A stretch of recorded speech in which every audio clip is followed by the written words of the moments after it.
allegiance to the flag of the United States of America and to the republic for which it stands, one nation, under God, indivisible, with liberty and justice for all.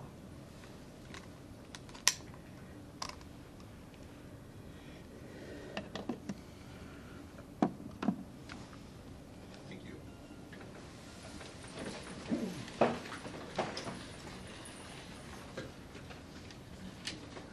We now recognize members of the public who have signed up to provide comment as stipulated in Policy 903. When your name is called, please approach the podium and state your name, confirm you are a resident or taxpayer in the district, and your topic of discussion for the record. Please direct your comments to the board as a whole, not to an individual. We ask that you limit your comments to 5 minutes or less.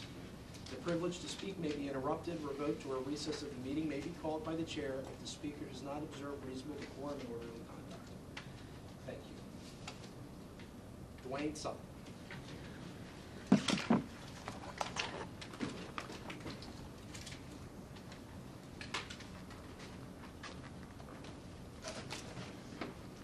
I wasn't going to speak tonight, but I feel a need to have to. I'm reaching out to several different administrators here at the table. Dr. Berryman, Dr. Fiaski. I want to say something. I have very little respect for most of you. But I will say this. Right before the FP&S meeting, I caught Janelle Ressler turning my camera. I've got her on video turning that camera forward. That's assault number 1 on my personal equipment. Okay? Uncalled for. This is the person who's literally talking about ethics. Literally. And Nick Lavelle smirked when she did it. Got it all on video. All of it. Now, let's go to the second time. Standing right there saying the Pledge of Allegiance, for crying out loud. Hand over the heart. And for liberty. Boom! She did it again. This is uncalled for. This is absolutely uncalled for. You don't turn my camera. You don't touch my cameras. Do you all understand that? Mr. Sullivan, we request that you observe reasonable decorum. This is reasonable. I'm pissed. Stop screaming. Well, I'm angry because you touched my stuff. Well, do you want all yours? Yes, she did. What do you do about what you do? Yes, she did. To the community, All right. to the board, Everybody. to staff. Mr. Sullivan. And you Excuse me. condone it. Excuse me. Everybody? Are you calm down. pausing my time? The time is paused. Let's take a deep breath 10-4. and try this again. Okay. We may continue. All right. So here's my point. We have issues going on here from a bully in the district, and clearly a bully in the district. Now, I've reached out to Jeremy Ressler, tried to reason with him, but he stood there and watched his wife do it. I have a severe problem with what's going on around here. The lack of integrity, the lack of morality, and the administrators that watch this happen with this woman bullying everybody, constantly. I can't tell you how many times I've come to this podium and brought it up. And all I can say is this: if any of you want your stuff touched without somebody allowing you to touch it, that's so uncalled for. Sitting right in the red zone, it got moved twice. It's unacceptable. Unacceptable. There is nothing you can say to validate that. You're messing with personal property, tampering with personal property. No, we don't do this. Yeah, you think it's funny, Nick. It's not funny. You smirked when you saw her do it. Okay, yeah, and you still think it's funny. And I'm tired of it. I'm tired of it. See, this is why you shouldn't be board president. You're too immature. Way too immature. Oh my gosh. And it is true. You are. And I'm fed up with it. No, you go ahead and run your gaslighting mouth. Oh, please. I'm fed up with it. I'm fed up with you guys and the way you act. You don't touch other people's stuff. I wasn't looking at your camera if I was even here, so I'm not. Doesn't matter. I told you what happened. Everybody here in the district. I told you what happened. And this stuff needs to stop. It needs to stop. I don't listen to a word you say because you lie. All right. We're going to get through the last 2 minutes of this if he's going to continue. He's a pathological liar. Okay. Time's And I paused. don't care what anybody's doing. We're going to get through the last 2 minutes, and we're going to be done. So on another note, I brought up recently about the rubber stamping this board does. And on that note, I will say I did an audit. 337 votes, not including last meeting because we couldn't review the minutes. 337 votes, agenda items have been voted on since December 11th, 2023. Out of 337, you all have voted together, or Janelle I should say at this point, but you all, 337, she voted 335 times. I voted against 67 times in that same time period. So yeah, it is a rubber stamp. And another thing, I was in the community forum, I heard Al Moyer say, congratulate Nick for saving us the money for the superintendent search. That's what he said. Congratulate Nick, he saved us a ton of money. No, he didn't. No, he didn't. No, he didn't. Because we paid Don Bell $36,000 to mentor Mitchell. $36,000 and gave him a laptop. We didn't get that back. We didn't get that back. We didn't get the laptop back. Okay? We didn't. So that's a farce. That's a lie. You didn't save him anything. $4,000 the district spent on superintendent search. $36,000 to Don Bell. No, no. I'm not going to allow those lies to be spread in meetings. You didn't save anything. You all voted, except me and Fred, to make Don Bell a mentor for Dr. Mitchell. And it was a complete failure. So I'd like to have the $36,000 back from Don and the district laptop, which he shouldn't have taken. I'd like to have it back. So call and ask him for it back, because I guarantee that's how he's contacting you all, through the laptop. We don't give laptops out when you leave. I don't get a laptop when I leave. I don't get a district laptop. It goes back to the district when I'm gone. So I'm going to say it should not be going on this way. I'm just fed up with it. And I'm just done. Luckily for you all, I saved it until it ruined my Thanksgiving when I saw the video footage. I could not believe what I was seeing. Gentlemen, time's expired. And you think it's funny. It's not funny. Dr. Bell's second contract was to be the interim superintendent as well as a period of time to be a mentor. Oh, yeah, okay, so that changes everything. You don't need to don't have the clarify. floor. You You do don't not have have it the either, floor. Nick. You got to hand the gavel to somebody else if you take when you run your You mouth. do not have the floor.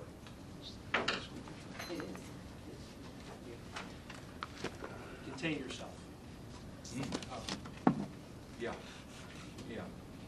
I'm containing myself already. To assume that people are rubber stamping because they vote the same is ridiculous.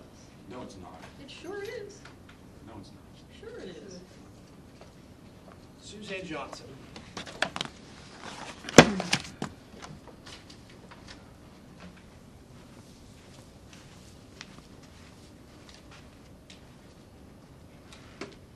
My name is Suzanne Johnson, and as a district parent and taxpayer, I've repeatedly shared my concerns about this district's budgeting practices and spending.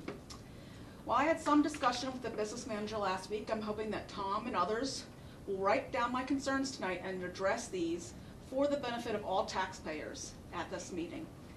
With the 24-25 budget, when it was approved in June 2024, per usual, there was an estimated deficit and a 1% tax increase to be put in an ACTI assigned fund. The June 2025 general fund year-to-date report showed a deficit of $825,000 pending final adjustments and audit. In the past, when I've asked about what changes between the end of June and the final numbers could come up, one example was that there's always expenses such as salaries that still come in over the summer, which would actually increase the deficit. However, now we're seeing there was a 24-25 budget surplus of more than $1.5 million. Yet again, a surplus instead of a deficit after raising our taxes at the beginning of the fiscal year. So please address concerns about your budget process. When there's consistently a deficit and a tax increase when planning the budget, except none this year as far as taxes, then that turns into a surplus miraculously at the end of the year when the audit's done. Why don't you plan a balanced budget like other government entities such as our Littlestown Council? And I also asked what final adjustments would have come in after June 30th to change an estimated deficit to a surplus for last year's budget. Last year, I repeatedly said the district shouldn't purchase any buses until they determined a transportation plan that would put drivers in those buses. You went ahead and bought one, but now you've decided to contract out transportation services and sell off most of the fleet. So I'm happy to see the suggestion of $600,000 from that unneeded transportation reserve, along with other funds, transferred to reflect a total of $700,000 being allocated to an ACTE land purchase assigned fund. Last November, when you were going over fund allocations like you just did, you reflected the $180,000 from the 24-25 tax increase going to an ACTE assigned fund. But I'm not seeing that reflected in your charts presented last week. So Tom and others taking notes, please tell us why you promised the taxpayers that $180,000 from our tax increase would be allocated to ACTE. And then if you transfer $600,000, why there wouldn't be a balance of $780,000 in that ACTE fund? 600 plus 180 is 780, not 700. Otherwise, you aren't really following through with the promises you made to the taxpayers. Further, you're suggesting $475,000 from the completed land sale and an upcoming $275,000 from a land sale going toward the athletic fields project already in the design phase. However, the district already told taxpayers the land sales will be used to offset the 2023 purchase of fields used for the LHS agriculture programs. These chickens were counted before they hatched, and now you're counting them twice, once for agriculture and now for athletics. So again, it seems you aren't following through with what you previously told the taxpayers. In addition to $750,000 from the land sales now being allocated to the baseball and softball field, you're suggesting another $750,000 to a fund to further pay for expensive athletic projects, such as the track. As I've previously said, I'm concerned that you are prioritizing expensive facility and athletic projects over things such as special education funding. For the 25-26 budget, you needed to rely on the unassigned fund to cover the required annual operating expense of the autism classroom, which doesn't demonstrate fiscal responsibility. Instead of putting another $750,000 aside for athletics, what about a special education assigned fund for our autism classroom, and to ensure that we're covering other special education needs that seem to be increasing? Otherwise, you're going to tell our taxpayers you need another tax increase to cover operating expenses come this spring. As I keep saying, there needs to be more consideration on the impact of taxes, and some hard decisions need to be made about spending priorities. It's not fiscally responsible to continue to pass budgets with large deficits and approve expensive new facility and athletics initiatives and simply hope for surpluses to cover it all.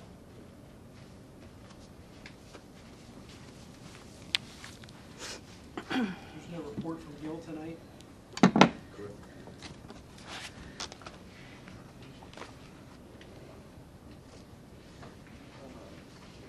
Dr. Fiaski. Yes, so tonight, I would just like to share, because I know we do Students of the Month for all the students here at Littlestown, but our students who go to our cyber school, our Littlestown Cyber Academy through Lincoln Edge, we do have Students of the Month there too. So I'd like to recognize Jacob Shiflett, who was our Student of the Month at Lincoln Edge. He was nominated because of his grades and attendance, which is wonderful. His favorite food is pizza, basketball, and Disney. Who doesn't like Disney? He wants to become a truck driver, and he loves learning on Lincoln Edge because he can go at his pace, and that is working for him. So we're proud of Jacob that this is his path to success, and I just wanted to share that with everyone here.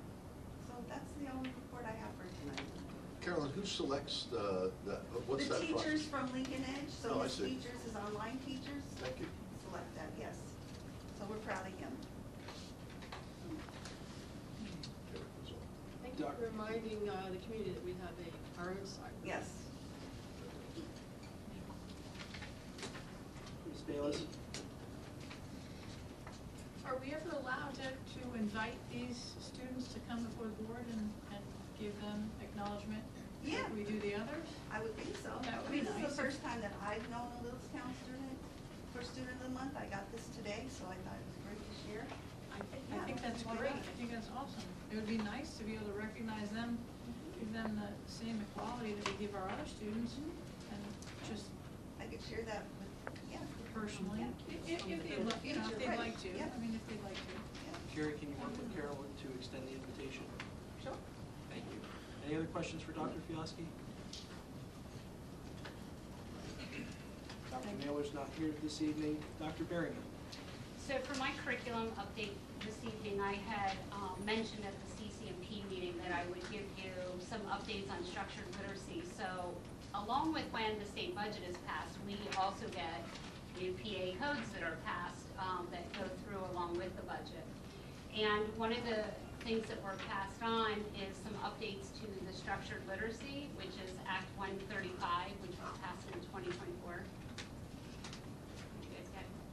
Okay. So this is just a snapshot of some of the things that we'll be looking to implement over the next couple of years with the guidelines and timelines that they've imposed. So we will have to adopt an evidence-based reading curriculum by the 27-28 school year, and I believe I've shared with CCMP that we're in the process of vetting some of those, and we'll be bringing some information to you in January on that. Also, the professional development, which we have been working on, so we are in good shape with that. Beginning at the end of this school year in March or spring of this school year, we will start having to complete a report very similar to what we report now in our PA suite. It's different reports that I do or Tom does, or sometimes the superintendent. So it's just reporting out which teachers have been trained, how many students are on grade level with their grade reading, how many students are identified in interventions, that type of stuff. And we also have to report out what resources we're using for our evidence-based reading program. So I just thought I would provide this to you as an update of something that came down through the state that we'll just continue to work through with reading interventions and structured literacy for our students. That's a quick question. Dr. Berryman, when I was an assistant superintendent a few years back and led the comprehensive planning, strategic planning process for Shippensburg School District, as part of that Department of Education approval, we always had to show that we were using research-based or evidence-based ELA resources and things like that. We had to really spell it out with action plans and so on. How is this different from what is required in our comprehensive planning process, So which was recently approved? Sure. The difference, though, is that our ELA resources in the past did not have to be strictly aligned to structured literacy or the science of reading, where now they are really looking for those 5 components. And we've been doing some work vetting those. We were supposed to get an approved list from PDE a year ago, and I'm still waiting for that list. So we've been doing our own research, local districts, ed reports, things like that. Then my second question, in your opinion, is this a good thing, in your opinion, that is going to, or is it another mandate that maybe, you know, where schools are really? I think we're already working toward this, so I think this just gives them some teeth maybe for districts that aren't working toward this. So I don't really think it changes what we do here. Thank you. Any other questions? Ms. Bayless? Dr. Berryman, is this in all of our subjects or just language arts, just reading? Language arts. Just language arts. So it's structured literacy is really, it's kind of tiered. K2, when students are really learning how to read, and then 3, 5, and even above that, going into Carolyn's realm a little bit, would be for students who are really struggling readers and would need those interventions. So do we have anything at all that would be similar to this in the middle school or the high school? So for structured literacy, well, a couple things. We don't, this is going to sound really bad, but please let me finish the whole sentence. We don't teach reading like in the middle school and high school. We teach kids how to read at the primary grades. And so if after like 3rd grade, right around 3rd grade, they really start using reading to learn. So going into the comprehension part of it. So really that gets into above 3rd grade. Even 3rd grade will work on structured literacy in 4th grade, but when you start getting into the upper grades, you're really looking at the intervention. And so then, yeah, structured literacy would work on those interventions to help kids learn how to read. So do we have intervention programs in the middle school and high school that are kind of similar to or based around structured literacy? So right now, So all they of can our, catch up? yep, all of our learning support teachers are currently in a structured literacy course, and they're due to wrap up right around the end of December, before Christmas break. K to 12, all learning support teachers will have their training, all K to 2 teachers have their training. Teachers in grades, or I'm sorry, K3, and then teachers in 4, 5, and any new teachers are also in a training that is scheduled to wrap up, again, before Christmas break. And our kindergarten teachers are also in ECRI, the training that you guys all approved, I think last June, May or June. So that is kindergarten this year, next year will be first grade with kindergarten, and the following year will be second, 1, and K. So they're getting like more of the implementation practices of it. So is all of our structured literacy-based programs that we have now and that we're putting into effect, are they all scientifically based? That we're putting into practice, they will be, yes. We're not there yet. How far behind are we? We're not behind, but we're just not there yet. Because we actually have till 27, 28 to do this, so we will be ready for 27, 28. Yep. Thank you. Yeah, you're welcome. Any other questions? Mr. Shoemaker? I have nothing except for the 2 items that will be discussed on the main agenda. I'll save that for discussion at that time. Without further ado, Mr. Alasakis.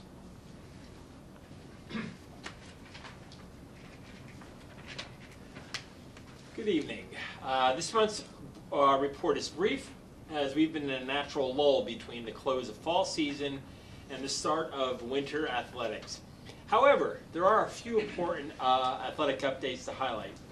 We're excited to announce that the winter sports season officially begins tomorrow. Several of our teams have already taken part in preseason scrimmages, providing valuable early competition and helping set a strong foundation for the season. We're also pleased to share that our new athletic entrance, Door 4, is now officially open and will serve as the required entry point for all athletic events. This entrance is fully ADA compliant and includes elevator access for individuals who need it, helping to ensure a safe and inclusive experience for all of our spectators. To ensure broad communication, information about the new entrance has been shared across multiple platforms, including our district website, social media channels, and through direct communication by our coaching staff. In addition, many early season activities have already taken place in our newly renovated Gold Gym, and these events have been very successful. The upgrades have significantly enhanced the environment for our athletes and spectators, and early feedback has been extremely positive. We look forward to a great winter season and appreciate the continued support of our students, families, coaches, and community. Thank you. Thank you. Any questions for Mr. Alasakis? Hearing none, thank you very much for being here this evening. All right, on to the review of the December 8th regular meeting agenda. There are no linked minutes on this agenda. With the tight turnaround between meetings with Thanksgiving, those are not there. They will be on the, they will be sent out to the board members on Wednesday for review.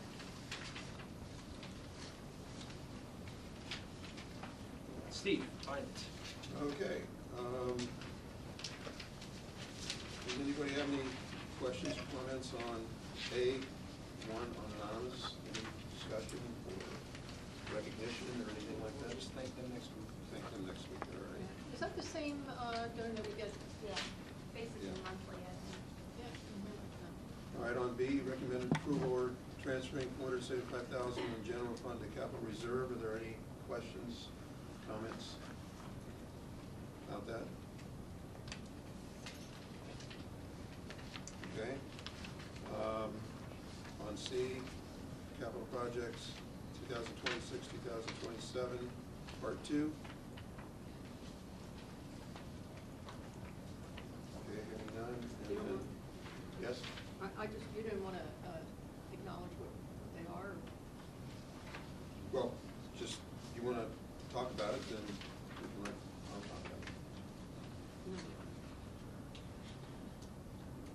At FPS committee on last Tuesday, the committee discussed 3 pending capital project list items. 2 of those items made it for full board review tonight, potential full board approval next Monday. Of the 2 items is seal coating and repainting the lines here at ACES for the playground. Got cut off there as replacing district office carpet and miscellaneous spaces here at ACES carpet. And then the item that was not moved forward from committee was rerouting the parent loop and adding additional parking, but to revisit additional parking at a future time when the district is looking at repaving that in the future.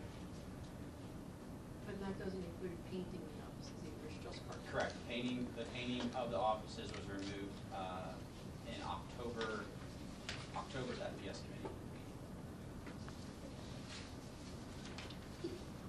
So it includes the loop though, right? No. It doesn't, no. No, so that got paused. So it's the loop and parking that's paused. So the loop got removed, parking got paused until a future time.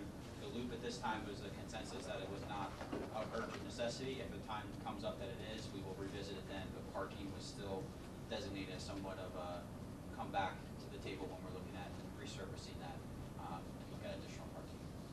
So this is just basically totally just gonna be carpeting? This And would the be, playground. yep, the seal coating, repainting up to the playground, and then carpeting, like I said, district office, and there's 2 or 3 other spaces throughout the building here that has additional parking. We figured when it's time to resurface parking lots, then we revisit the parking lot. Any other discussion? Any discussion on D, 1 through 7?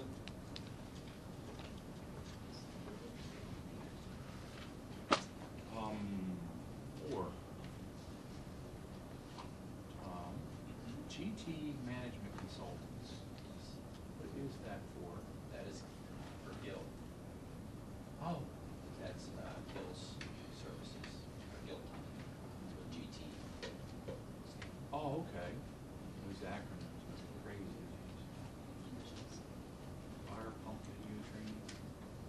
Has he been paid out of that duration of the project? Yeah, so when we, the board approved the project, Victor Trone and Gil Tunney were split as a construction manager. So Gil bills us for his time, and then Victor's is paid back via construction funds back to the general fund record. So Gil's not an employee of the district? No, he is not. Wow. He's a contractor. Is any of this stuff in here for any capital projects that were approved recently or back in November? Can't hear what you're saying. Yeah. Oh, I'm sorry. I'm saying, is any of this in here, stuff that we've approved back in last November or recently for capital projects? The only one would have been the replacing of the key system for AGR. Okay, because, The other ones are, as I advised the board last month in my update, that we transitioned now to capital projects to pay for the construction. I see, so AGR at the bottom. Yeah, everything else would be related to the construction project at Millsville High School.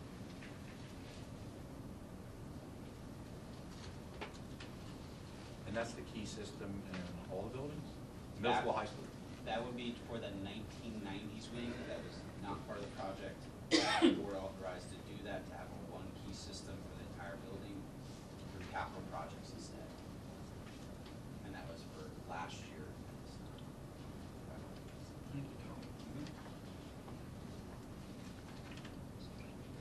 Tom? I have just a question.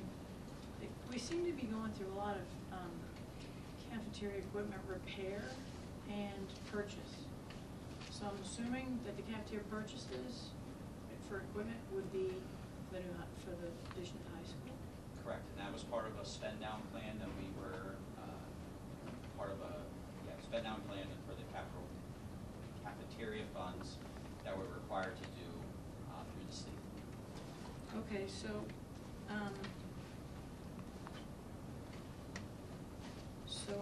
on that, it looks like